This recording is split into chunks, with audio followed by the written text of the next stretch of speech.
I'm dead. Or at least I was. The faster you accept that, the sooner some of this will begin to make sense. Hell's not playing a game, Terry. They knew what they were doing to me. My true body is still lying in a coffin, rotting away. This is what I've become since. A walking Grim Reaper. So don't tell me how Wanda has suffered. I know that. Believe me, that podcast tortures me every minute.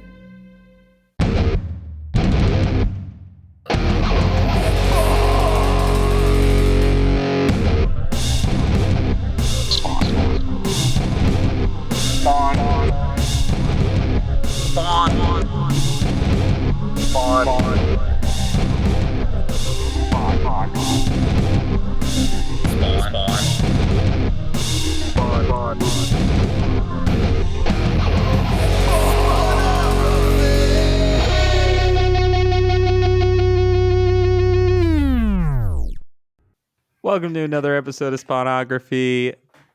My name is Pierce Lydon, pronouns they, them, here with George Marston, they, them, or she, her. And oh boy, we got 3 issues. It's been a while since we did 3 issues. It's been a while since we did 3 issues, and you know, these are certainly 3 of the Spawn issues of all time. That really could have been 2 of the Spawn issues of all time. But you know, I said this before we started recording. We've complained often that things don't happen in Spawn, and these 3 issues, things do happen. But what we do begin to realize is that for things to happen, Todd McFarlane needs to use a lot of words. Apparently so. Maybe all of the words that he knows, because these are some very dense comics. True. Now, listeners who have been keeping up with the last few episodes will know that once again, we're recording quite close to the last time we did an episode. It's only been a few days. In that time, has anything of interest happened to you, Pierce? Literally nothing. Nothing. No. Wow. I've been reading a new book. It's called The Serial Killer's Apprentice. It's about Elmer Wayne Henley. Look that up. It's not like you were looking at like a career change?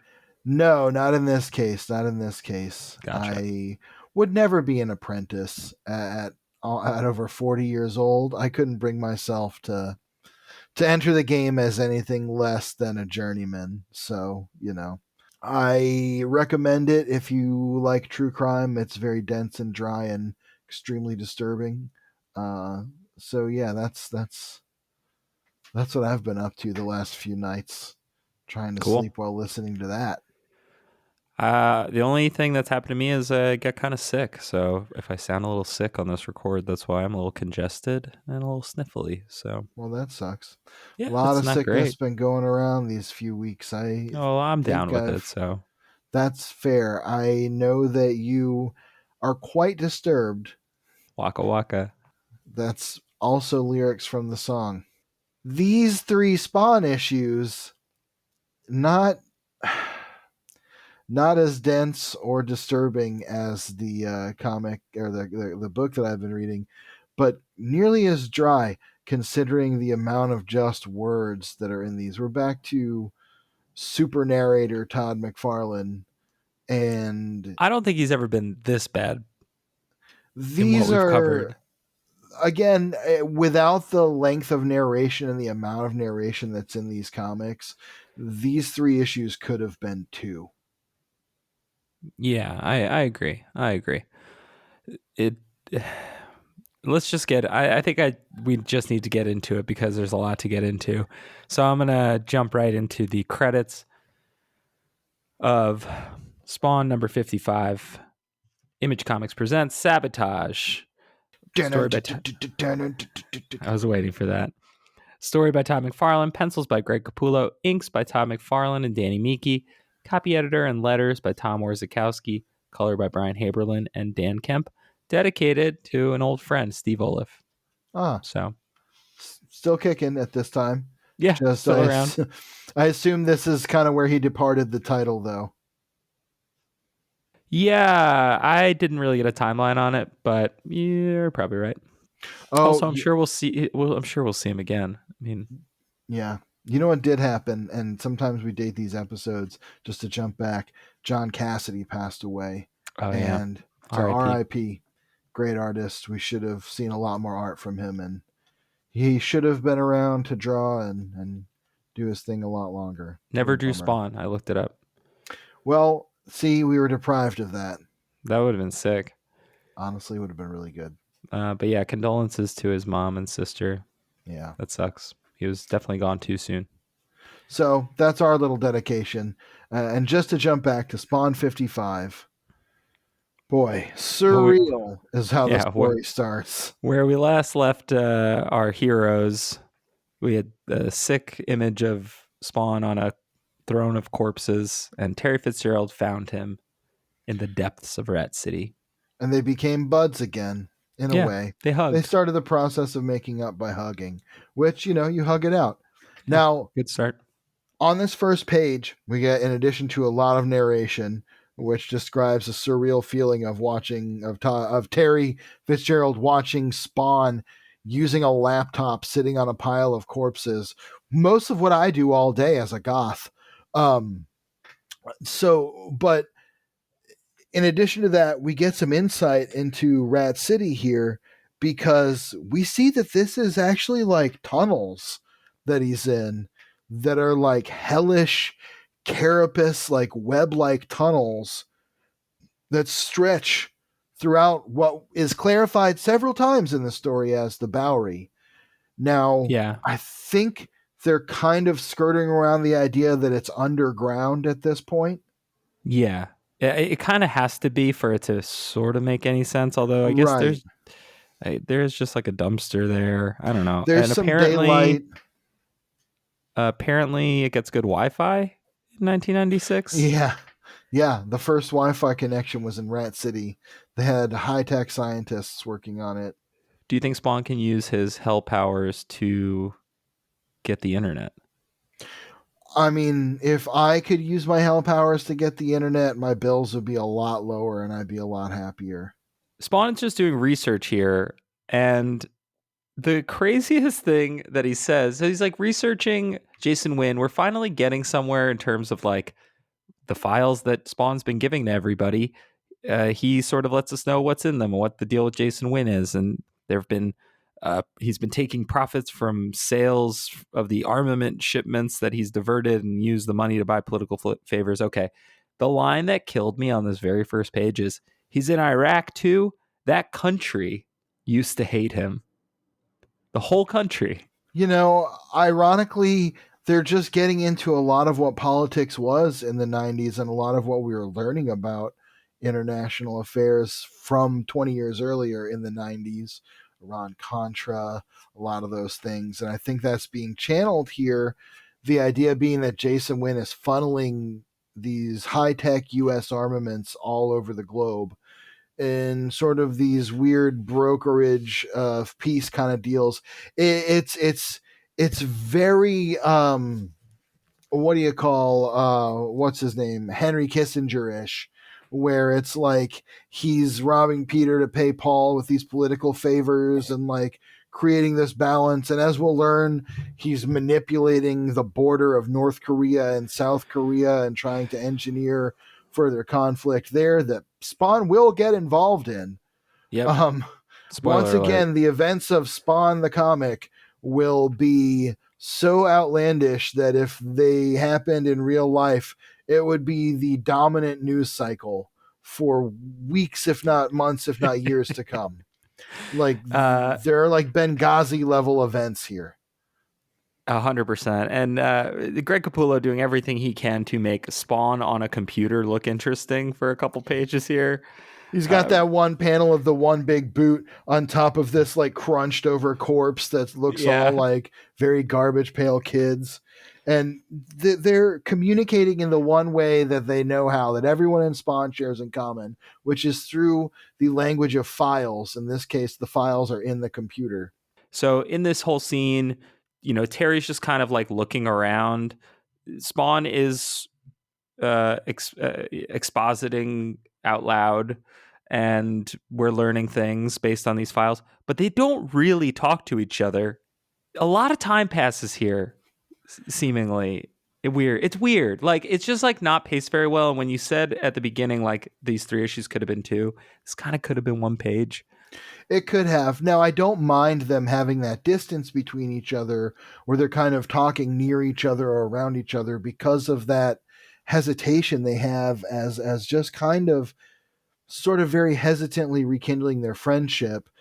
Terry gets involved with, he finds the dumpster full of worms that are eating flesh and turning it into food for Spawn's costume, because as reiterated here in the narration again and again throughout this three-parter, worms are, as we know, creatures who burrow in the ground. They don't touch the light, and therefore they don't touch God's grace, and therefore they channel evil, and therefore they replenish the power of the K7 Letha symbiont parasite. Yeah. There's also a little detail that's in, I know we said like that this must be like underground. There's a detail on one of the panels where there's definitely a window behind Spawn. I guess he's kind of created this cave within Rat City. So they're not quite underground, but he's created this Yeah. like They keep cocoon, which kind of is what edging around it, maybe being there, yeah. it being deeper, Um, but basically, Terry and Spawn, slightly unwilling allies, slightly awkward allies because of their whole situation. Yeah. But they decide that they need to do something. Yeah. Terry's been investigating Wynn for issues and issues now with the help of Wanda. Spawn's been just dropping files off to people in hopes that stuff about Wynn happens. And Yeah. now they're going to kind of take matters into their own hands, since they're sort of on the same page. Yeah, and Terry finds the dumpster full of worms. The worms start crawling on him, and Spawn is like, "Get the fuck away from that. That's disgusting, and you don't need to touch it or even know about it." And he's kind of Yeah. laying out to Terry, like, there are things about my existence. I died. I didn't fake my death. I died and came back. I went through hell, literally. And there are things about that you don't need to know, that you shouldn't have to know. And the sooner you accept that, like we said at the beginning, the sooner you accept that, the sooner you'll be ready to work with me in defeating Jason Wynn. The And funniest thing that he says is like, the faster you accept it, the sooner some of this will begin to make sense. it's honestly the same conversation that Cog has been having with Spawn for 50 Yeah. issues, where he's just going like, just accept some of this and it'll start to make sense the more you're Just living in accept. it. Yeah. And it's very funny that Spawn's now in that position. I do love the I'm dead splash. That's really, really fun and It is. good. Big cool drawing of his creepy face with the costume kind of wrapping around it. Um, we see that Terry, as he walks through the alleys, there are those who would attack him and trouble him because he's in a place where most kind people would not tread. But the night people who are friends of Spawn are protecting him as a friend of Spawn. Yeah, I like that And little detail. It's kind of nice. yeah. Well, then we get this 2-page spread where Jason Wynn and two contacts from foreign affairs, like foreign governments, are smoking stogies at this lounge. It's a very old school steakhouse looks like a steakhouse from Goodfellas, with like the round booths and the table lamps. And Jason Wynn is setting up this multi-way deal where he's going to drop off guns to one person that they're going to broker for favors, which is going to allow him to trade those favors for someone else's. It's just a whole web of entanglements that he's building here. Yeah, And a lot of geopolitical chess moves for Jason Wynn here. again, it's very Henry Kissinger, in the sense that he's got all these plates spinning in the air that relate to all these different countries and governments and back end deals and these illegal dealings, which will come home to roost. I like, counter to what's about to happen in this scene, which is Clown pops up and is like, "Hey, you still fucking with Spawn, right?" And Jason Wynn is like, "Of course I am, but you seem to be all powerful and you claim you are, so maybe you could make something happen."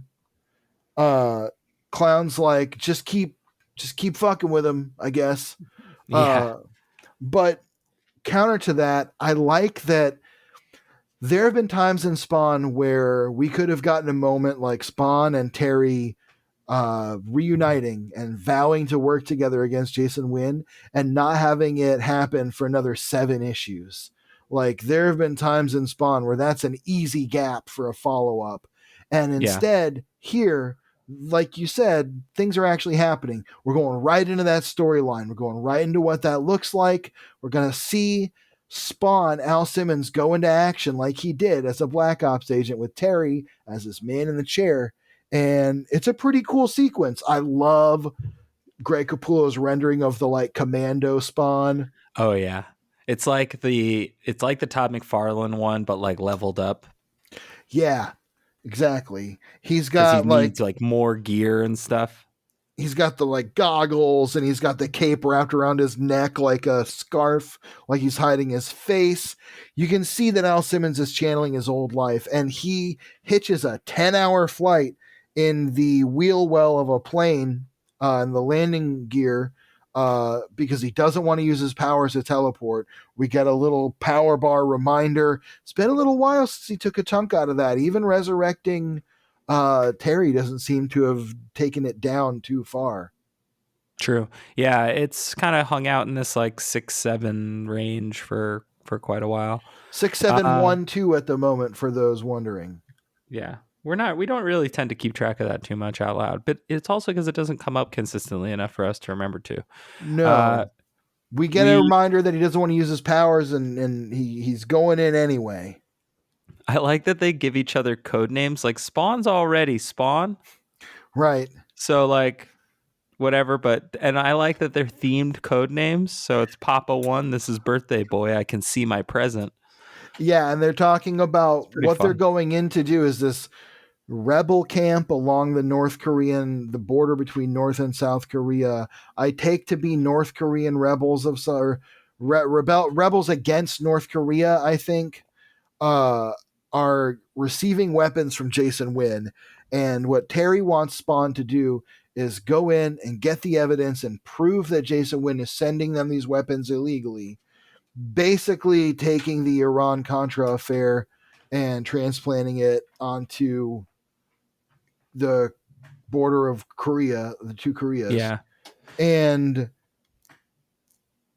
Spawn will not exactly follow that mission.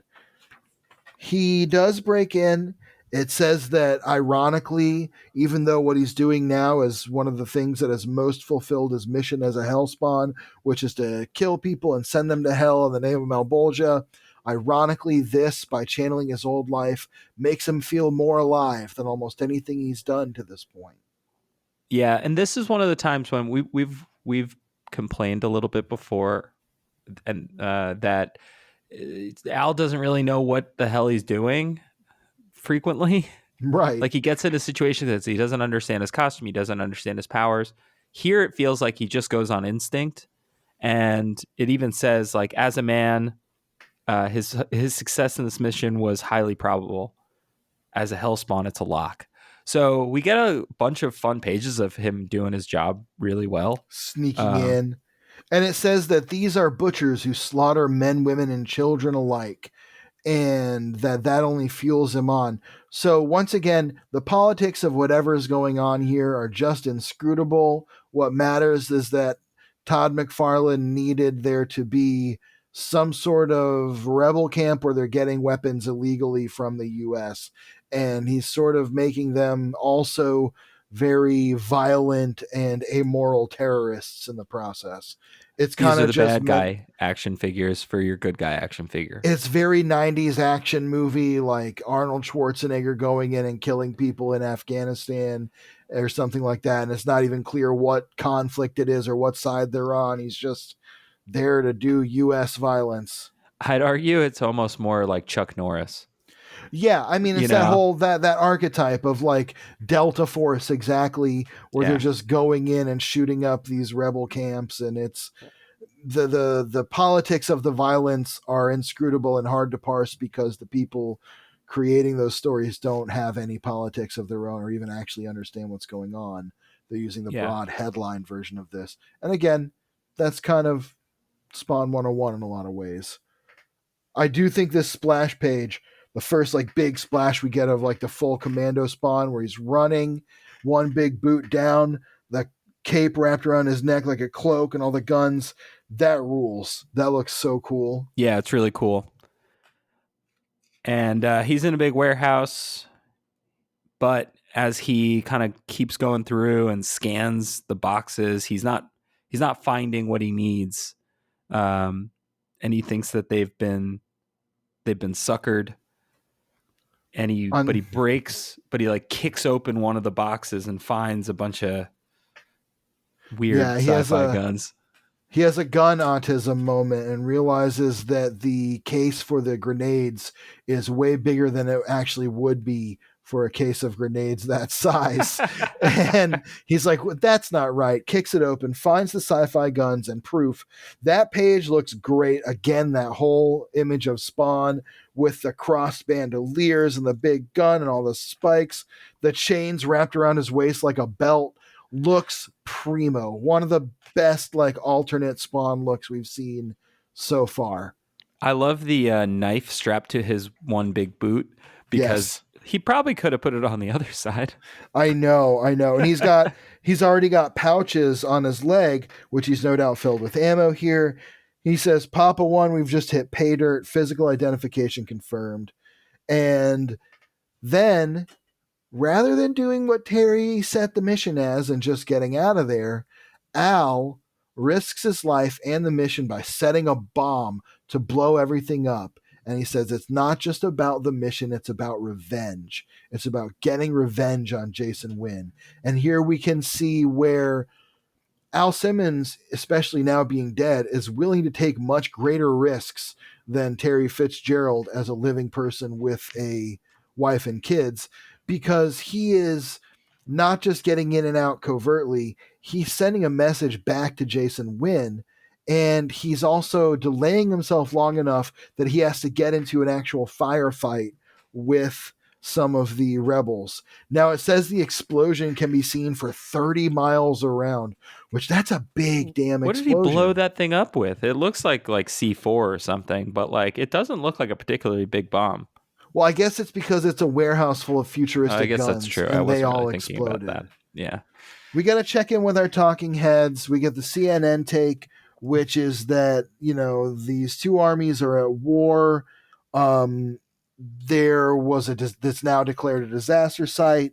The E! Entertainment take from the first canonically gay character in Spawn is saying that one of the rebel commanders in the north has been executed for allowing such a devastating incident. I don't actually see, this is where it gets confusing, because has Todd McFarlane been watching MASH? And does he just think the Korean War is still happening in 1993 or 95 or whatever year it's now supposed to be in the world of Spawn? Like, because I'm not clear on who the North Korean rebels are, what they're fighting against in this case. Maybe I'm not remembering something important, but they also have the touchstone of the Czechoslovakian, the Czech Republic and the Slovak Republic, their split, which was taking place in the mid 90s. It's a very confusing thing. And finally, we get the reactionary point of view as usual, which is that America shouldn't be meddling in foreign affairs, but if they're going to, they should be helping the side that they like. Well, to answer your question about sort of Korean politics a little bit, and this is a cursory Googling, it's kind of ongoing since the 40s because there are multiple demilitarized zones between North and South Korea. I know that. And so I guess in this case, it is. No, I don't think that there was something specific that was going on, to my knowledge. It's just keying in on a weird legacy that, okay, but by the 90s, the demilitarized zone was demilitarized. There wasn't an active conflict. It's just never been settled. There's never been, as far as I know, I think it's never been a treaty signed. I mean, the U.S. was maintaining a military presence to assist South Korea. And in 1997, which is a little bit after this is published, Bill Clinton did describe the division of Korea as the Cold War's last divide. So I think in this case, because Al and Terry, their work was during the Cold War, Right. I think that we're just supposed to see this as a little bit of a holdover. I Right. also think that because it's a relatively active military conflict, it's in another country, but also Jason Wynn is sticking his fingers in a Manipulating bunch these of things. different I just things. don't think I may be wrong, and if I'm wrong, I'm very happy to be corrected. I just don't think there was any kind of active like rebel military force in North Korea fighting the government at the time No, in the yeah, I don't. 90s, and Not hasn't that I. been in many, many, many years. Yeah, not that I So know of. it's just one of those things where, again, like you said, keying into those takes and those ideas of what was still happening, I guess. And we were also in a time in the 90s where the Korean War and to a larger extent the Vietnam War were being slightly more romanticized or looked back on in a way that de-romanticize them with things. We Mm, have movies like, there was Dead Presidents. We were coming off of Platoon, and there's a whole wave of those movies, Full Metal Jacket, that were setting this whole thing back into the American conscience and consciousness as a different kind of conflict than what people true. once believed it We was we or were would get sold the also idea that a it few was. years. We would also get a couple years after this. Park Chan Wook's Joint Security Area, Mm, which is straight up about the conflict between North and South Korea and right. like soldiers on each side. So I, we were both too young or too stupid to know what was going on exactly in 1996. But if there are any very knowledgeable historian listeners, Yeah. let us know. Very open I to learn think more. I I think would. that it's Todd just sort of pulling one random or two random things from the headlines, not really caring about the details, Right. and just kind of throwing it in there. So, what also we learned from this whole thing with all the talking heads is that whatever conflict was going on there is now being indelibly changed, and the political landscape is changing for worse or better. We don't know, but it is having Spawn's actions are once again having a direct impact on the lives of people. Not that he was trying to help in this case, but just that are caught in the war now between not just heaven and hell, but between Spawn and Jason Wynn. Yeah, and it's we're gonna check in with Jason Wynn, but right before we do, Todd's never watched Entertainment Television, right? No, I don't think so because they're not Because really they talking wouldn't about comment on this. not especially not in this way. I think it's Yeah. just these talking heads are kind of honestly at this point they're kind of just taking up a page. Yeah, that's true. Anyway, Jason Wynn, now he is on the phone with one of the parties that was involved in the deal that those weapons were for. They can't make their deal because they don't have the weapons anymore, and Jason Wynn's presumably already been paid. He has kind of his corner of this deal already done. Yeah. He lived up to his part of the bargain, The guy says he's going to and be killed, and Jason Wynn's basically like, "Well, tough titties. I didn't make your friends or your enemies." yeah, and this guy points out though that like Jason Wynn, you have enemies, and we suspect sort of that it is one of them that is doing this, that is disrupting this. Yeah, And we because know we that to be true. we learned that Spawn was saying Jason Wynn's name the whole time, sending a message. Which is insane, but Yeah. sure. And then we get another page of Commando Spawn just looking crazy with these like space guns that Yeah, don't make any sense. Terry says, like, you blew up our evidence. What were you thinking? And Spawn says, "Oh, don't worry. I saved some evidence for us. I kept a few souvenirs." And again, yes, these giant space guns with these laser sights. They almost look like the what are they, Chitari rifles or something from Avengers. Yeah, they look nuts. But you know what? We did a great job getting through issue 55 relatively quickly because despite the fact like we breezed over a lot of the narration and a lot of the narration is like Todd waxing poetic about the machinations of global geopolitics and how Jason Spawn Wynn and feels and Jason Wynn and Terry has a lot of thought balloons here where he's like worried to tell Wanda about things. We kind of breeze past that. It's because it's going to come up again a lot. a And lot. in the next two issues, there's going to be a lot of that. But starting off issue 56, Pierce, hit us with those credits. Issue 56, Image Comics presents Khan. Con. Spelled Kahn. Okay. Okay. Story by Tom McFarlane. Pencils by Greg Capullo. Inks by Tom McFarlane, Danny Miki. Copy editor and letters by Tom Orskowski. Colors by Brian Haberlin, Dan Kemp. Special thanks to Jason Gorder. Dedicated to Robert McFarlane, who I believe is Todd's father. Oh, okay. The Todd father's Todd father. There you go. Thank you. And this is For December a second, I thought you were 1996. going to say dedicated to Robert Liefeld, and I was going to laugh so hard. Not again. But the last one should have been based on the number of giant guns. Oh, man. Yeah. Still just one big boot. I think actually we're in the two big boot era now. What? No, he's only got one.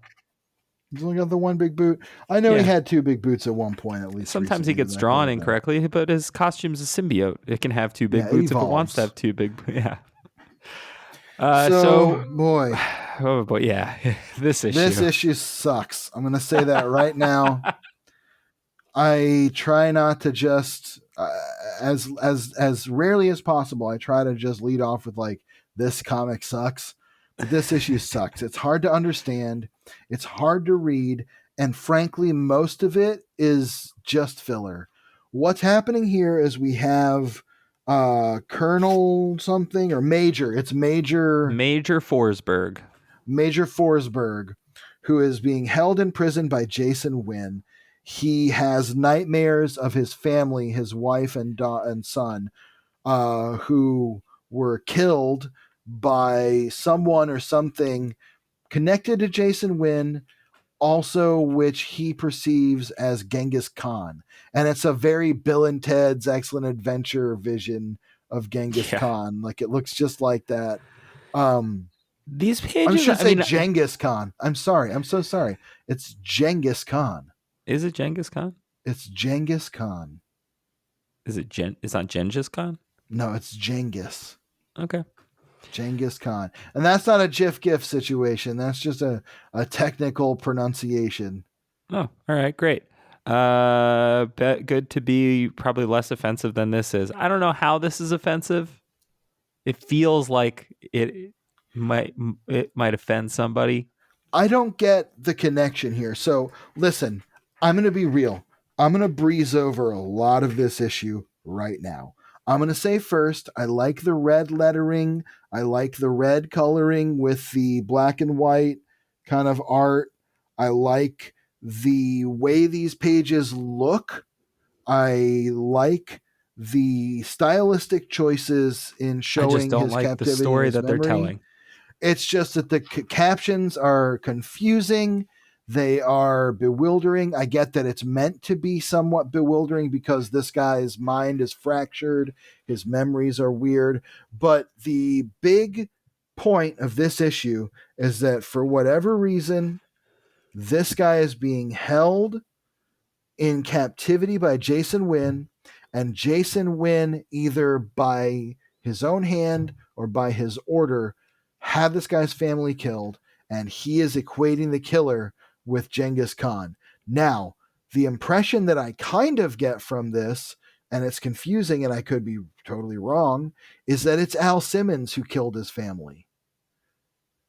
Oh. Yeah. I think that's probably true. Because when he finally sees Spawn, what happens in this issue is that Major Forsberg is kind of recollecting over and over through this fractured lens the killing of his son and wife at the hands of Genghis Khan, somehow Genghis Khan. And he equates it with Genghis Khan because there is a quote supposedly from Genghis Khan where he says, I'm here because God sent me here for your sins. If you hadn't sinned, I wouldn't be here. And I think the equation with Genghis Khan in his mind uh, is due to that being the reasoning he was given. Like, you made me do this. Your family is dead because you made me kill them. I think. Considering that we've never met Forsberg before, and this is our introduction to him, and his mind is kind of scattered, and the visual that we're supposed to draw a parallel between is like obviously the way that Genghis Khan and Jason Wynn are drawn is like a little bit similar, but the big thing is that Jason Wynn gets these like red spawn eyes.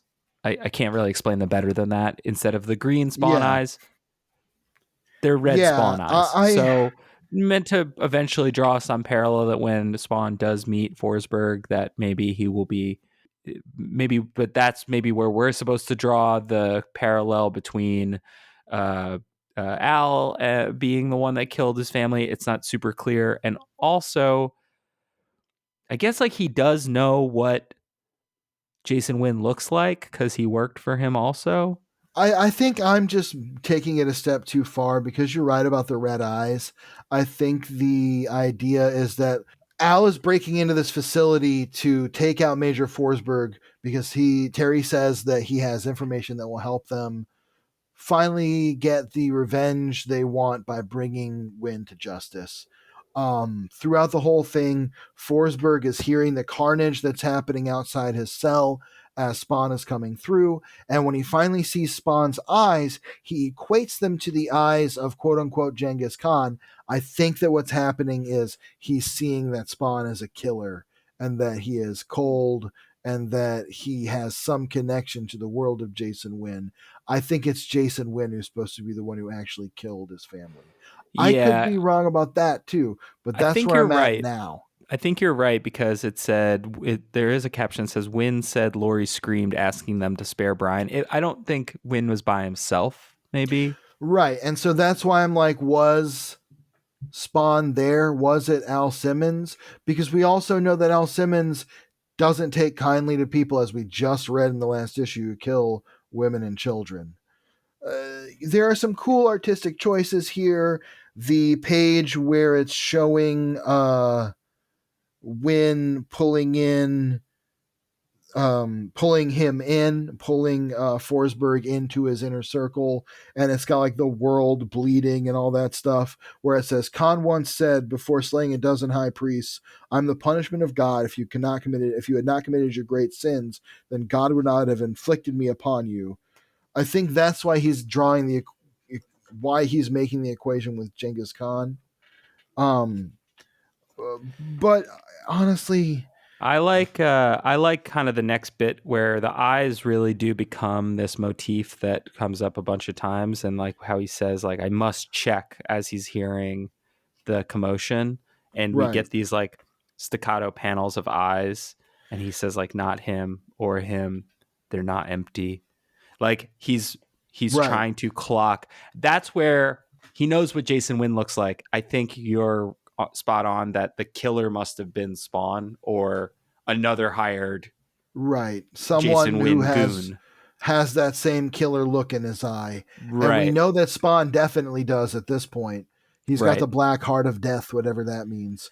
I like, as much as it's maybe, I don't know, historically liberal, let's say, The I like Genghis Khan this panel. drawing of Genghis Khan. It's a very Frank Frazetta looking like drawing with that crazy sword and the evil looking horse. And we get a check in with the talking heads, and it's just again reiterating that shit's going wrong in a lot of U.S. foreign policy. The reason that's being set up is because on the next two pages, the president calls Jason Wynn and is basically like, "Hey, listen, Wynn, a lot of important geopolitical relationships for us are starting to sour, and all of them are hinting that it's because of shit you've been pulling. So you need to get this shit back together. You need to get your shit back together and fix this crap because it's starting to backfire. Yeah, And and it's starting to affect Win too. He's yelling at people. He's like, "All right, maybe my seat's a little hotter than I realized." And of course, who shows up but our friend the clown? this is where Win tells Clown, like, you're so powerful, you do something about Spawn. And Clown is basically like, well, not only do I like making you fucking squirm, I also feel like the only way to prove to Malbolgia that a Hellspawn, that a human cannot lead an army of hell as a Hellspawn is to have another human defeat him, to show that he's too weak to stand even against his This own is a kind, dumb let again plan. alone against heaven. It's all stupid. Clown's stupid. He's not smart. He's not making smart decisions. Yeah, He's he's and not like, engaging in self-care. especially He's because he says, the funny thing is, if I ever told you his name, you'd be able to fix your problem a lot quicker. right, because he'd know that it's Al Simmons and he'd know that he could attack Wanda and Terry and Cyan Right. directly. And that would get Spawn. If he told Spawn, if you stop fucking with me forever, these guys will be safe, Spawn would say, okay. Yeah, exactly. But then I guess Clown doesn't get what he wants, right? Because Spawn would just be like, cool, I will not fuck with you, Jason Wynn. And Jason would be like, cool, I will not kill you. Great, thank you. And that's the opposite of what Clown wants, which is Right. for them to be at each other's throats to the point where Win finally takes out Spawn, whatever it takes. Because, I like where they literally butt heads. Clown Yeah. sits on his lap and like bonks his forehead, and then he like squishes his cigar, which is like Jason Wynn's expression there is very funny. It's like almost like those exploding cigars in like cartoons. Right. It's pretty So, fun. okay, here's where we see that Spawn is on a mission to get Forsberg. This is where we kind of all of that clicks into place. Once again, what sort of equipment does Terry have? This communication is going across thousands of miles. Well, you can see he's got a little apparatus there on his desk that's like a communication Yeah. thing that has the headset on it. And spoiler alert, later on when Wanda finds all this stuff, she'll be like, what are you doing with this equipment? So he does have stuff there that's meant to be like communicating covertly. Um, Again, it's just shown in that one little top panel there on the page where it says a few floors below the office, right after Jason Wynn. Um, and we see he's communicating with Spawn. We catch up finally after what feels like 7 or 8 issues at this point. We get a little glimpse of Cy-Gor, Hooray. And who he's will on become a the part of corpse this throne. story. Yeah, Sir finally appearing in this story. Yeah, Cy-Gor sitting on the corpse throne. Pretty cool drawing. The corpse throne continues to be awesome. It's Yeah, got a it's really very cool. like the corpses have a very like Mike Mignola sort of quality to like the shapes and the faces. And again, I'll call back to Jack Davis and his work on EC Comics, Tales from the Crypt and stuff, especially. Nobody drew a zombie like that. Yeah, you know what I really love? I really love the sort of there's this one head here that's being like choked out. And Yeah, I like to imagine that because this is now a piece of furniture, like rigor mortis is set in, and so that's helping give it some structure. I would love, honestly, a really cool toy of Spawn on the corpse throne. Like, That'd be sick. yeah, say that a lot. I'd love that. So here's also where we get when we catch him with Cy-Gor, he's finally in Rat City, and it says Rat City, a place most would dare not tread, hidden deep in the belly of New York's Bowery. It has become off limits even to those who are accustomed to the area's filth and squalor. And it says only the most desperate, violent people venture in there. Most of them don't venture out. We've learned that that's because Spawn is sort of instead of sort of being the protector of these people, he's now become a predator to them because of his mission and because of Malbolgia sort of Evolution. setting the Yeah. stakes that like you got to do this, or the more you avoid doing what I've asked you to do, the more I'm gonna fuck with your loved ones, is basically the message he got. Is there an error in yours Where it for the says, past week? A black monstrosity. oh no, mine says monstrosity. Oh, they fixed it. But there Oh, was that's good. another typo in this earlier. There was a missing word in one of the captions. Honestly, I don't generally ding most of the typos. I often notice them because, that's kind of part of my There's job too. 1,000 words in this. The fact that Orzakowski missed one or two, not a big deal. I'm not, again, yeah, it's the realities of having the trains run on time mean a lot of corners getting cut in some places, and also I don't think it takes away from or really damages the enjoyment of the story. So we're back to Major Forsberg. He has a box that has the head of his son's Luke Skywalker doll and his wife's like handkerchief or a scrap of her dress or something in it. It's the only thing he has. Spawn busts in and he finally sees those eyes that remind him of Genghis Khan. He's saying, "Oh no, the emptiness. He's here for them again, my family." And see, that's what makes me ask, did he send, was it Spawn who killed this guy's family? Was it Al Simmons, I mean, maybe he's just seeing the same thing. Maybe Jason Wynn and Al, like that's the thing they both have, right? Right.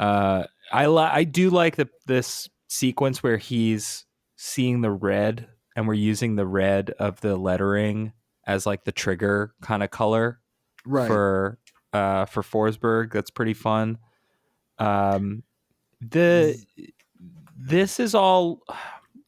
Here's where all of this though is like, I can't imagine Forsberg's gonna be that important of a character. We are spending a lot of time with him, and this sort of For like, I'm gonna be very poetic about the introduction and sort of trauma of this character.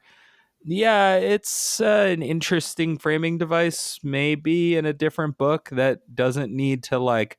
This is like mission 2, right? We're I like right in get the the middle. concept. I get it conceptually, but in execution, it just comes off as long It's really and kind of clunky. disjointed.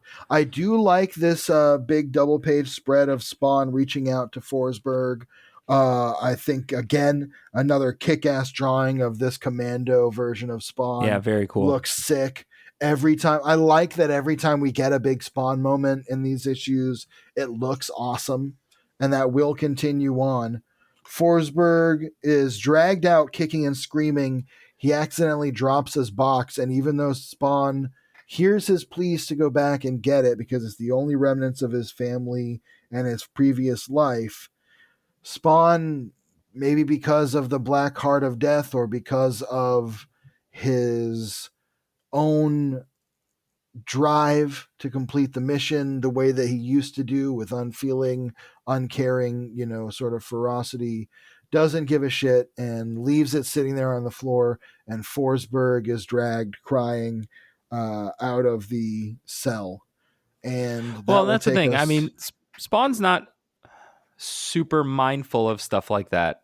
We've never seen him No, care. not a Even, mindful person. yeah, like not like, it's interesting because I think that if he actually took the time, and maybe this story was framed in a different way, where like Spawn learned what happened to Forsberg beforehand. That's my only like Right. knock against Spawn being the one that killed his family, because But, this story keeps reminding us that he hates people that like kill women and children. And I right. know that he has killed women and children, And he's but remembered targets before. He doesn't have that memory of Forsberg. It's right. just hard to say. It's murky storytelling. It's just also too, and I think we talked about this last episode. We don't know what's sort of been inserted in his memory, Right. right? Maybe Al Simmons was the most altruistic, world famous government assassin of all time, and he only killed people who deserved it and didn't kill women and children ever. And Right. every time that we've been told that maybe he did, really somebody was inserting that memory, Because also when and he that's was what in we're hell, seeing. they said that he did. They said that he killed innocents. When he was in hell, the flesh creature was like showing him the visages of like innocent people that he had killed, children, women, villagers, and telling him that. Now, again, is that hell trying to break his spirit, trying to lie to him because I wouldn't say a demon is trustworthy? Or Right. is that Al Simmons trying to reject a part of him that sent him to hell? Yeah, I mean, I guess we'll find out. Hopefully, maybe we won't. I mean, we're gonna find out that him hitting Wanda never happened. At the Yeah, very least, that is a lie made up by hell. So that's what I'm saying. There is a world where, I mean, at this point, those are things that he's done. We've not been told otherwise. We're extrapolating here, and we're trying to parse some of this. But um, yeah, I don't know. We'll find out. it won't be explained in Spawn number 57, the credits of which read as follows. Spawn number 57, Image Comics presents The Beast. Story by Todd McFarlane. Pencils by Greg Capullo. Inks by, oh boy, Todd McFarlane, Danny Meeke, Jason Gorder, Chance Wolfe. Copy editor and letters by Tom Orzakowski. Color by Brian Haberlin, Dan Kemp. Dedicated to the memory of Morley Kolomajczyk. So, the memory of Todd's father-in-law. R.I.P. That's unfortunate, and that maybe explains why there's more inkers on this issue. Yeah, Because almost definitely. I'm sure that Todd was pretty busy, but January 1997, we are in year 5 of Spawn. So that's and pretty remarkable. it is, and I will say it's not the inking that necessarily stood out to me. There are some pages where it does definitely stand out, and also knowing there are more and more inkers on this, it's not. It is a little obvious, but what really stands out to me is I really dislike some of the coloring choices in this Yeah, I issue. agree. We'll get into why. We'll get into You how. want to know what stands out to me? Hmm. This great cover.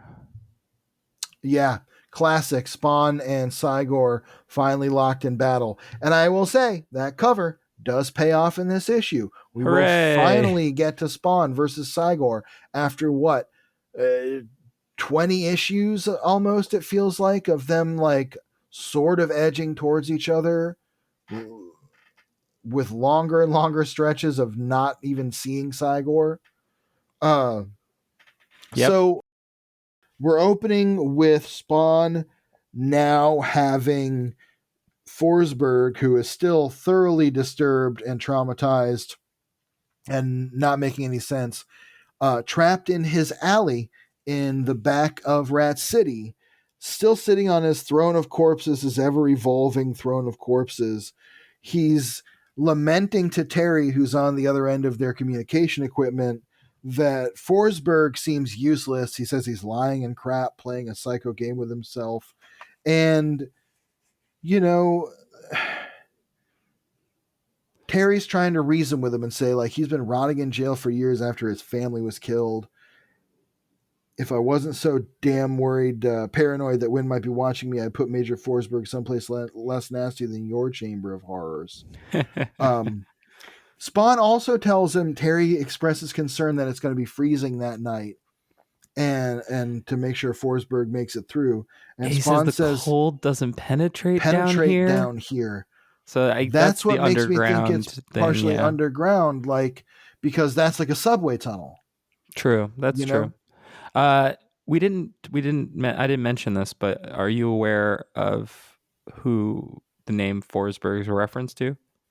not off the top of my head, but it rings a bell. Uh, that would be Colorado Avalanche center Peter Ah, Forsberg, oh, who I assume does not read Spawn and doesn't know that he appears here.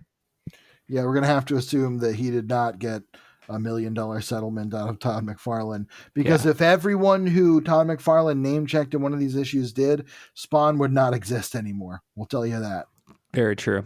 Wanda is going to appear, and Terry's got to sort of quickly hide the fact that he's being the man in the chair Yeah, he puts away because those headphones. yeah, he does know that like Wanda's no dummy. She's going to know what's going on if she sees what he's doing. So, he kind of hurriedly runs away. In this case, also, they're just trying to figure out like, can they jog this guy's psyche so that he can be useful? And Spawn just stares at him. Yeah. So here's where the coloring that I dislike starts to come in. I don't like the use of the tan backgrounds and like the light tan, like kind of taupe almost like color for a lot of these backgrounds. It loses the moodiness that could and should be there if there was, say, like a blue or green, like the colors we usually get from Rat City, Mm-hmm. even more of an eerie color. It just looks like the inside of a Home Goods. And Especially like, because he's like tearing up paper that's white. It it, stands in like really stark contrast to the rest of the page that's extremely dark, and it doesn't seem to serve um a narrative purpose like the reds do on it some of the doesn't other create any pages. mood like I Yeah. said. Forsberg sees the worms and is immediately like, oh, these disgusting worms are all about sin, I better stay away from them, I've paid for my sins. And just as that's happening, watch it happen, but Cy-Gor blasts through the corpse throne and pieces go flying everywhere as he decks Spawn. Now, this double page spread should look fucking sick. And the drawing of Cy-Gor is the best drawing of Cy-Gor we've gotten yet. The throne being all burst up and all the pieces of corpses going everywhere rules. But that background, Yeah, it's a that bummer. it is a nothing background. If this was like a blue, a green, Should a be more green, dynamic, I feel like. an orange even, like a dynamic color, it just looks It's just like khaki. yes, it's khaki.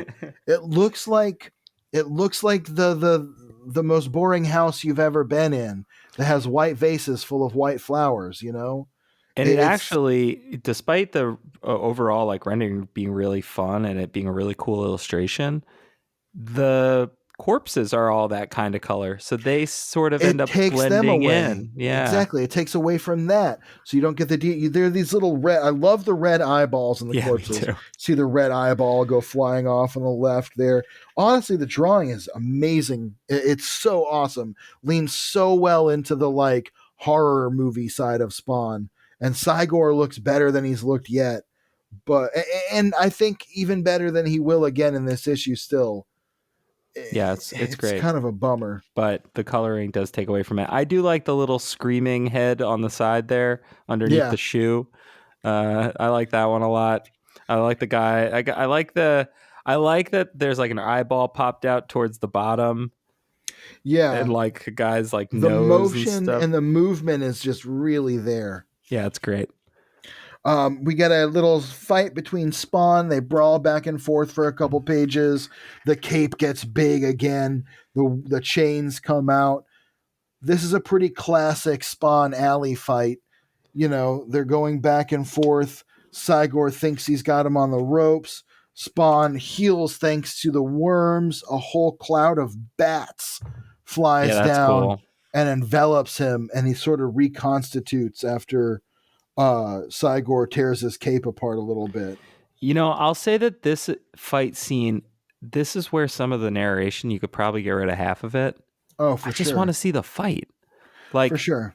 like this It's just whole reiterating again that Spawn's costume is fused to his body and they're two beings operating as one, and it will lash out as it needs to protect Spawn, and so on and yeah. so forth. I know it's a cliche to be like show don't tell, show don't tell, show don't tell, but like this is truly a moment where it's like, hey, Todd, like get out of the way. Like Yeah. you're blocking the view of the fight, you know? Spawn's like wrapping Cy-Gor in chains and like throwing him over the building and like perching there. And just as Cy-Gor thinks he has Spawn on the ropes, launches himself at him. And I actually do love this panel on the bottom of this page of Cy-Gor launching himself at Spawn. That's a cool drawing of Cy-Gor. You know what Spawn, sucks though? The background again. again, that background sucks. I like earlier the page before Here, where half these backgrounds on this page are like blue. yeah. That would be fine. If we can back up 2 pages, I love this like what the warrior wills the costume grants to make like Spawn looks so cool with these chains, and I love the blur effect on his chains too. Yeah. Oh And yeah, the speed lines and like the layout, like the bat shaped panel yeah, layout. cool. Very cool. And I love how he's like hanging Cy-Gor by his chains, which helps just us remember, like, oh right, Spawn's super strong.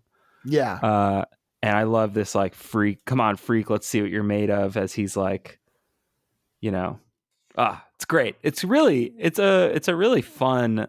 Fight It's a really scene. fun fight scene. It's annoying though that I don't think Todd's script gave Greg enough room to choreograph a really fun fight scene. So instead, we get these like kind of weird panels where then the narration has to tell us why we're seeing what we're seeing instead of just Yeah. showing us some stuff. I do like It's that panel that you also called out where he's like, you know, leaping. yeah, I will say also, we've seen Spawn do an alley fight enough times, like with a big yeah, cyborg monster, that it kind of goes the way it always goes. Spawn fights a little bit, gets hurt, his costume helps out. something blows through his chest. But let's be honest, if we didn't like that, we wouldn't like any superhero comics. To be like, It's a good well, point. we've seen Captain America throw his Right. shield a bunch of times now. Like, it's a Oh, good, Spider it's Man's webbing again. Big exactly. deal. So, we're here for the trope.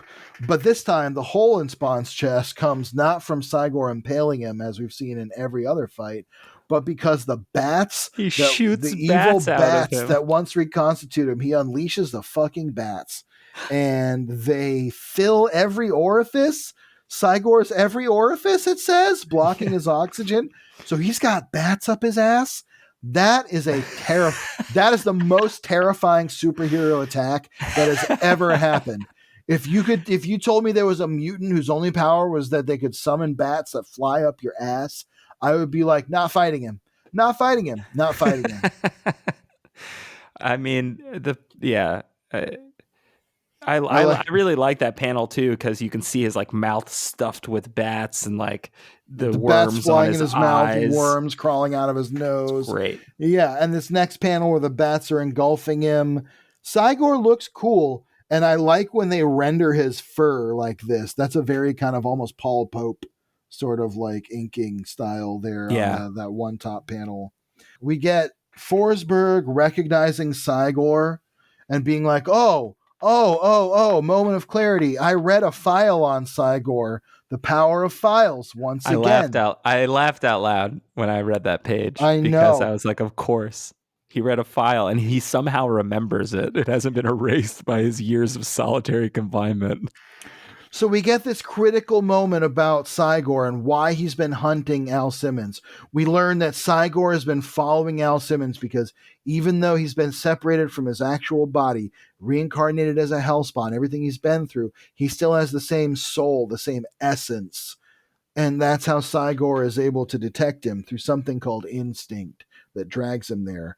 But there's more to it. They share a connection in their past because Cy-Gor was once a soldier. What they did was they wanted to put a soldier killing machine's mind into a cyborg gorilla's body to make the ultimate soldier.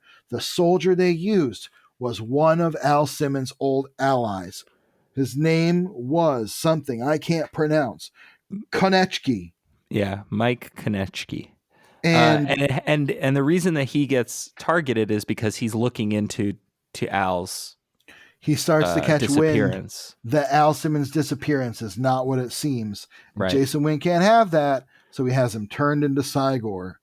And once again, Al is devastated by the impact that his own life, and especially his death, has had on another person. He says, it can't be you, Mike. And he sees that Cy-Gor isn't moving. Cy-Gor is having these memory flashes going back to like what we've seen before of his creation. While that's happening, we get this cut back to Wanda, who's bursting in on Terry and seeing that he's got this like high-tech computer communication set up. She's like, what are you doing? And he says, look, this is something to help me finally get back at Jason Wynn. She says, why wouldn't you bring me in? We've been doing this together, which is true. We Yep. have in the past enjoyed how Wanda has become part of not just being victimized by Jason Wynn's manipulations, but an active part of trying to extricate herself and her family. And she's right to question Terry about that. And he says, look, we're very close. but for now, this is the safest way I can think of to do it. But she brings up a great point as the scene closes where she says, if he's capable of framing you for murder, I don't believe any of us are safe. So, like, you better kind of, you Yeah. better have something here because it's not going to be worth it If, if he yeah, finds out what you're up to. exactly. So we get back to Spawn and Cy-Gor, and Spawn is deeply upset because Cy-Gor is saying, "You made me you," Yeah. and Spawn just bails, leaving Forsberg trapped in the alley by the creatures of the night, which police his movement and stop him from leaving. With Cy-Gor, who's just stuck in a crater, beaten into a crater, and Spawn does something we haven't seen him do in a few issues at this point and goes to lament on a gargoyle, and we Hell get yeah. a very cool close up of Spawn perched on this, like, almost sort of the it looks almost like a Bram Stoker's Dracula, uh what do you call Francis Ford Coppola-esque shape here. Yeah, I love And this image. I actually like the narration here. And yeah, I think actually if the narration was something that bookended the book a little bit more rather than being throughout and sort of hammering us with everything that's going on, like, dear listeners, we are flying through 3 issues. We were worried that it would take us a lot longer, and it's not. I like this issue, and I like the first issue we covered. I don't love the second one. A lot of yeah, stuff does happen, but it is pretty breezy because the action's pretty easy to follow. I didn't really need all the narration to kind of get through no. it. Also, the stuff that's happening is moving the plot forward, so that's where we're usually able to, like, kind of fly through this stuff and not question it too much because it makes sense. It's if this then that. Yes and yes and yes and, right? And we're not adding a bunch of like extra mythology necessary. Obviously, there's stuff that Pierce and I were digging into that's raising Spawn's favorite thing, which is questions. But questions and files is the Spawn's two favorite things. But it's not like we're getting introduced to the concept of these night creatures or something. We're building on what we've been building to for some time. And I like that we get the instant payoff of Terry and Spawn working together, and we get the finally long time coming payoff of Spawn versus Cy-Gor. Yeah, it's been truly a long time coming, and thank God we see Cy-Gor and then we immediately fight Cy-Gor. Like, Instead of like, there was a moment in that second issue when the page pops up, or maybe it was the first issue of the arc when that one page of him pops up, where I was like, and there's all we're gonna see of Cy-Gor for 9 more issues. But no, we finally got some movement. We got some world building about the connection between Spawn and Cy-Gor, which is also something that's kind of valuable at this point to start showing what this all means. So we've got some back matter this we time. do, we definitely do. So as I mentioned, these issues are the end of '96, beginning of '97. We are going to find out that Spawn the movie, as of November 15th, 1996, has finished filming. Whoa! So we'll finally get to see that soon. Yeah. So in the blah, blah, blah, we do have some pictures of Terry Fitzgerald. The bottom picture is him with Martin Sheen. Wow, And then the other one is him uh, with the Violator animatronic, which is kind of nice. cool. There's a correction. There's a page in Spawn 54, page 17. If you compare it to the version that printed, you'll notice this corrected page features 4 word balloons that were missing from the original printed version. Even though we've been in the biz for a while now, every once in a while a mistake like this happens. Please reread last issue with the corrected page as it sets up Terry and Al going to Terry's office the next day. We didn't even notice, so I don't Then think it we mattered must that have the much. corrected issues. Oh, yeah, because I was reading digital Mm-hmm. for that one. So that's why we didn't notice. It's correct. Yeah, Because I'm looking at this page, I'm like, that's exactly what I read. Anyway, yeah. in the letters column, Todd mentions that he's going to a Detroit Whalers game, and it's Spawn night, The and so they're giving away a Detroit lot of Whalers. yeah Ugh. in the CompuWare Sports Arena. Um, a They lot of really went to people. Detroit? What happened to the damn Red Wings? No, no, no, no, no. This is like a minor league team. Oh, okay. For a minute, I was like, did I just erase 5 years of hockey that changed everything? Because I know the Whalers are gone, but like, Yeah, the I didn't Hartford think they Whalers. went. The Hartford Whalers They are went to gone, Carolina. right? And now they're the Hurricanes. Right. And that's why I was like, did they go to Detroit for a little No. while? And I forgot No. because I liked the Whalers because when I played roller hockey, one of my teams was the Whalers. Oh, nice. Yeah. Yeah. Also, best logo maybe in sports history. The classic whale tail. Yeah, it's pretty good. Although I will say, there's a professional women's hockey league logo for the what are they called? They're called the Boston Fleet, Oh, and nice. the B is an anchor. Oh, that's cool. It's pretty cool. It's pretty cool. I mean, fuck Boston, but Well, it's one of my least favorite cities. but I love Boston. I It's grew fine. up out. I'm a, listeners, if you aren't aware, I'm from just outside of Boston. I can't say fuck Boston. I mean, fuck Boston in the way that like someone who loves Boston would say fuck Boston, but not in the way someone who hates Boston would say it. All right. That's the essence of Boston. To be able to say fuck that and mean you love it or you hate it. It's an aloha up there. So in the letters column, we get one letter that has some questions. That one of the questions is: besides the fact that Wanda is Spawn's wife and she's the reason that Al Simmons came back to Earth as a Hellspawn, what part does she play in all of the stuff mentioned by Malbolgia in number 53? The Malbolgia also mentioned that he gave Spawn a few more tools while he was in Hell. What exactly were they, and what do they mean? Which he covers like twice, like three Right. times. We see those the tools. But he doesn't ever say like exactly what they specifically mean. I guess that's true. I mean, I get what we were supposed to take from them is that his face is now even further from the face of like life. It's more terrifying and he looks like death, so he'll have more of a connection to death. His heart is dead, so he's lost more of his emotions. We learn that that's not entirely true and he's not that different, but that's what it's supposed to be. And I think the mark is meant to be that he's now branded for hell. Yeah, well, Todd explains basically what exactly you said just now, and also says like, hey, Wanda's involvement is really that like that's a tool that Malbolgia uses to manipulate Al, so that's kind of her connection to him. But also he says,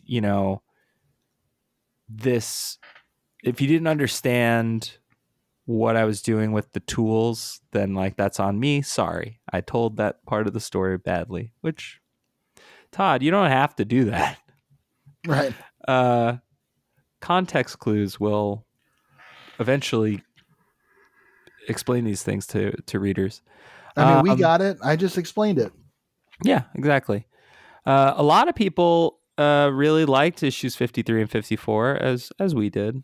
Because they're smart people of good taste. Yeah. And so somebody says, Dear Todd, issue 53 really hit a chord with me because the topic of it is something I feel very highly of, as do you.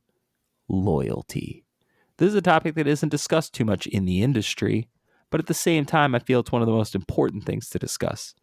And while your letter column is probably one of the hardest to send to in hopes of getting printed, I feel inspired to share with you a topic that should be discussed and about that should be discussed for and about all companies.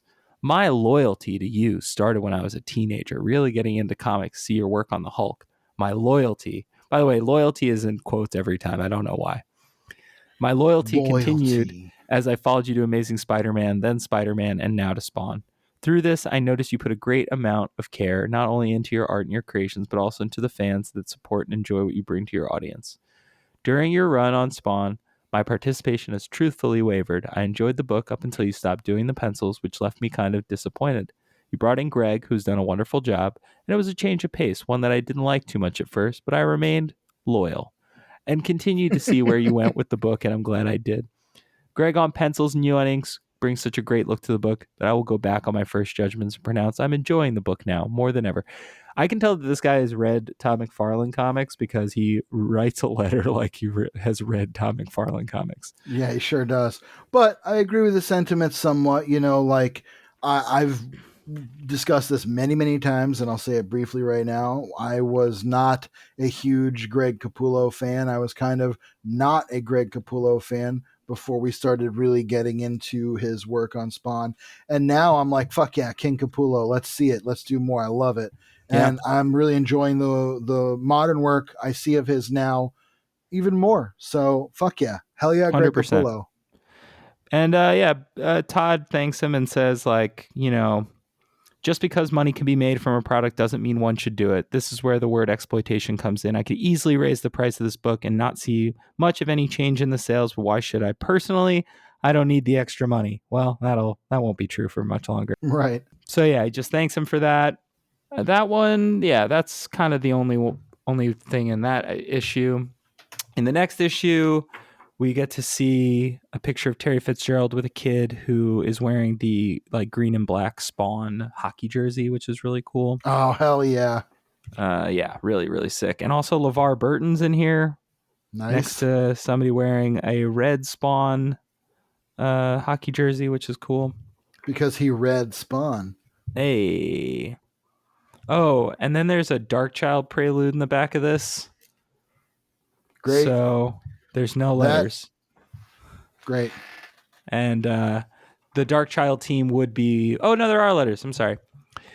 And it says there's a little note from Todd saying a few of you have sent us photos of your tattoos featuring Spawn or other Spawn characters. New Line Cinema is interested in featuring some of them on their internet website.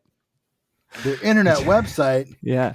Send us good, clear photos of your Spawn tattoos. We'll send them along to New Line.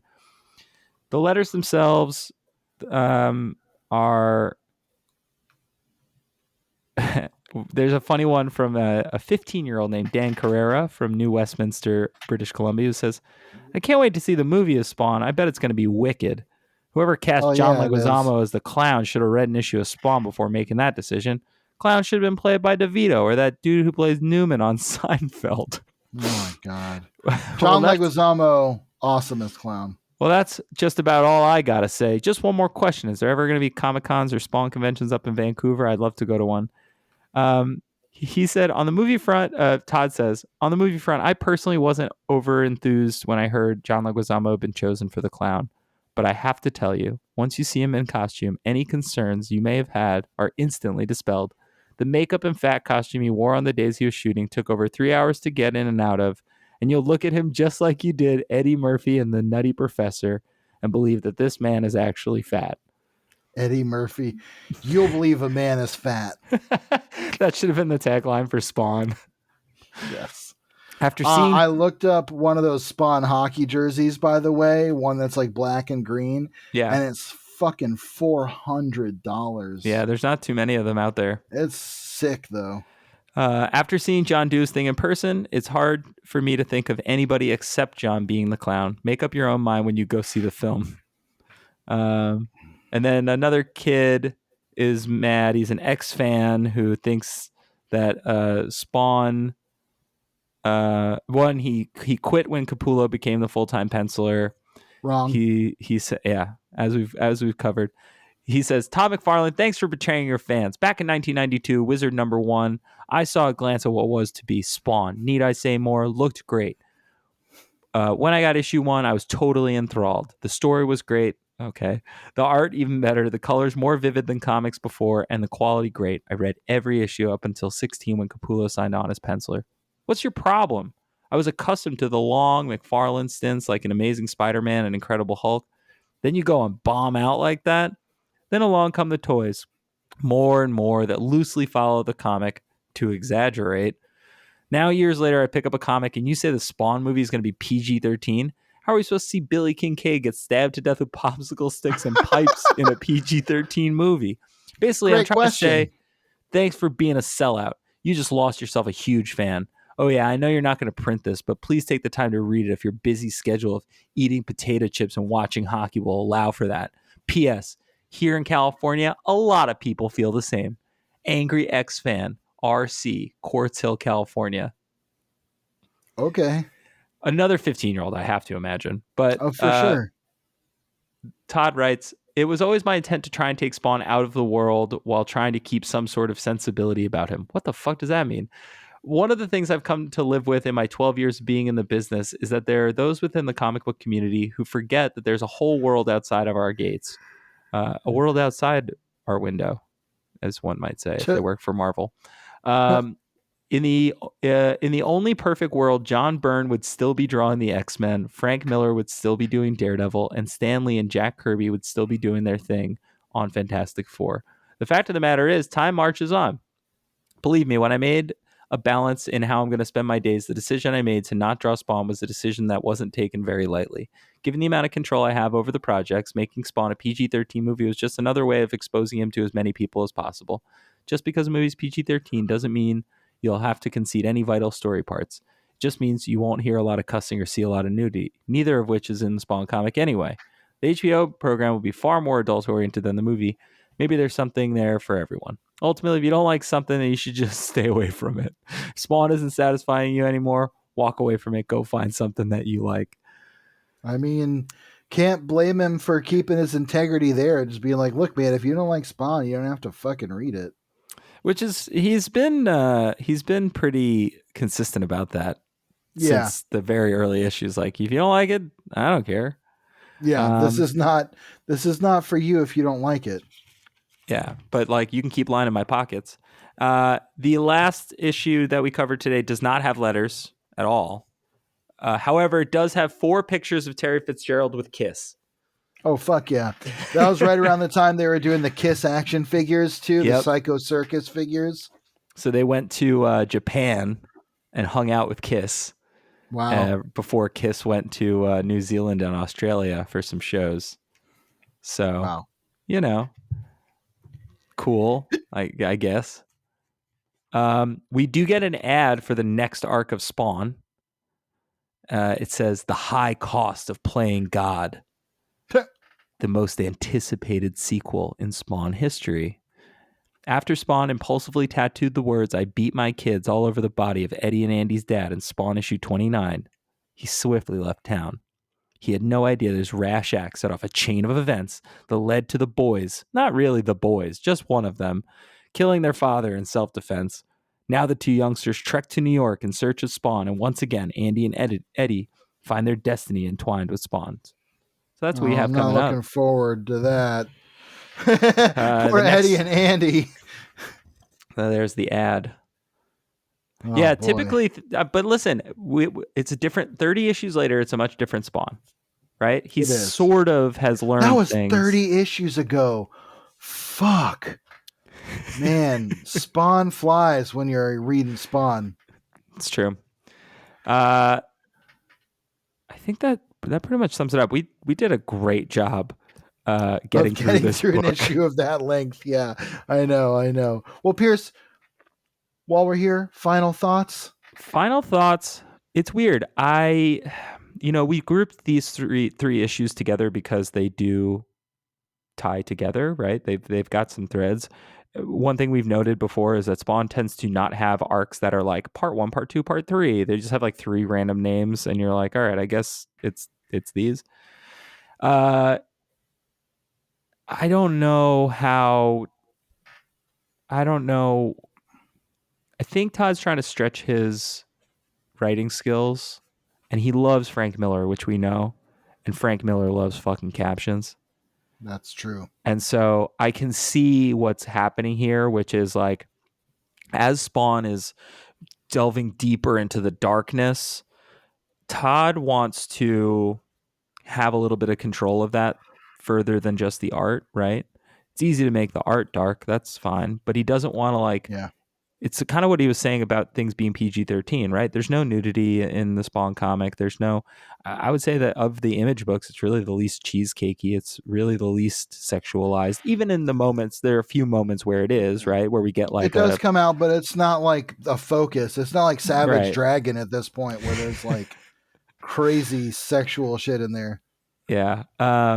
And even violence wise, like, yeah, we do see like blood and guts and stuff and corpses, but we don't see a lot of like active, really grotesque violence that would get him like an R rating or an NC-17 rating.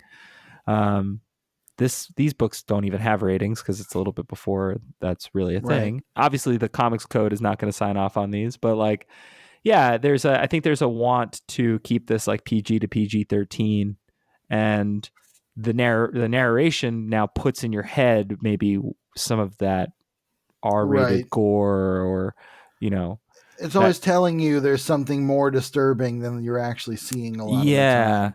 Now, we've seen some crazy, disturbing, weird horror shit in Spawn, but it's usually very fantasy oriented, like it's Spawn being torn apart. right. Like, And even the Billy Kincaid stuff, like I would argue that the book is a lot less intense than it was in those early issues. in many ways, but even that, you're doing that to an avowed child murderer, and Right. there's no one people love to do that to more than someone like Billy Kincaid, a child predator. But also, Todd even had said, "Oh, my wife told me to tone that one down." Yeah, Like that initial drawing, yeah. So I think there's been a concerted effort to try to find ways to keep the book interesting. I love that we got through some fucking plot. I love that Forsberg is a guy that we met, and then we did some stuff with him, and I guess we left him next to Cy-Gor, and we're gonna find out what happens But next. at least part of his story has been told. There's been a Yeah, chapter. It's we're not just learning like, and somewhere in a cell is Major Forsberg, right. and then like 9 issues later we get the follow up. No, so that's my final thoughts here. Is that I like that these issues are actually moving forward at a concerted pace. They're trying to follow up on things sooner rather than later. They're trying to tell stories that seem to have a connection to a theme, which is right now Spawn and Terry Fitzgerald working together. I think that 2 out of 3 ain't bad when it comes to these issues. I like the first one and I like the last one. The middle one, I get what was they were trying to do, but it to me felt like a filler issue. Let's be honest, it could have been 2 issues. But overall, Spawn's moving along pretty nicely. And I think the fact that we were able to I think the fact that it wasn't necessarily a slog to get through 3 issues, talking about them is actually kind of a point in their favor in the sense that we were able to talk about them concisely because overall it was a fairly concise story and sequence of events. Yeah, yeah, it definitely was not too despite the number of captions, despite the sort of swings in narrative framing that I think Todd goes for. It's pretty breezy, Yeah, which is easy to nice. read. Yeah, yeah, and Well, honestly, well, parts of that middle one notwithstanding, yeah, the arc overall is easy to read. It has some moments that are like dense, but I enjoyed finally seeing Spawn and Cy-Gor face off. me too. Always And some cool seeing cool the Spawn fight a bat stuff giant was cyborg sick. monster. Yeah, that was cool. A new power for Spawn that is definitely terrifying. So Yeah, yeah, yeah. I think that's where we leave it. cool. Well, I know you recommended a book right at the top, but is there anything else you'd like to recommend to listeners that you're getting into this week, or that you're just enjoying in general? Let's see. I'll talk about a comic that I have nothing to do with. I did an interview with Jeff Loeb about Batman: The Last Halloween, Mm, and he talked a lot about how much it's a tribute and a an homage and a love letter to Tim Sale, and it reminded me what I like about that original Batman: The Long Halloween, and it made me excited to see a bunch of really cool artists coming together to do some art for that. So, I'm into the idea of that comic. I think it'll be cool. hell How yeah, about yeah. you? It's a bit of a murderer's row on that one. Yeah, there's like 2 dozen artists between interiors and covers. It's sounds cool. Cool. Yeah, for me, nothing too crazy. My friend's career day. By the time this comes out, my friend's career day will have a new record out. So if you dig like socially conscious pop punk, I recommend Career Day. I Cool. forget what their record is called right now, but Career Day. Just look them up on Spotify. Right after you listen to an episode of Spawnography, throw on some Career Day. Yeah. If you want to reach out to us, you can send us an email at spawnographypod@gmail.com. You can find us on the internet at spawnography / whatever, at spawnographypod. Spawnography is a pretty unique word. You'll find us if you look up the word spawnography on the Googles and the whatnot. If you are able, if you like the show, and you can take a few minutes to rate, review, subscribe to the show, share it with your friends, we'd really, really appreciate it. We are getting closer to our own episode 50. And once we do, we'll be doing a giveaway and stuff. So if you can follow us, that'd be cool. And yeah, I think that's pretty much it, George. So as always, for Todd So Loved the World, He gave his only begotten spawn. see you later, Hellspawn.